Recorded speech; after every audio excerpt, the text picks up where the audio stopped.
चांद भाई कहाँ घूम रहे हैं, क्या करने आए यहाँ पे? जी बिल्कुल, मैं चिड़ियाघर में आया हूँ।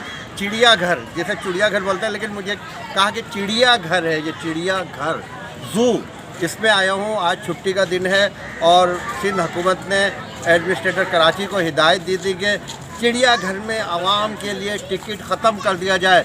तो आज यहाँ बड़ी फैमिली आई, बेचारे कभी गरीब लोग यहाँ शायद चिड़ियाघर बाहर से तो गुजरे होंगे चारों तरफ से देखते हुए, क्योंकि टिकट 50 रुपये था, लेकिन अब टिकट नहीं है। आप लोग भी आएँ और खूब इंजॉय करें। और जो लोग हैं देखें, यहाँ से लोग फैमिली आ भी रही है, बच्चे जिन जिन के 12-12 16-16 बच्चे हैं माशाल्लाह, वो भी अब आ रहे हैं ज़्यादा तादाद में।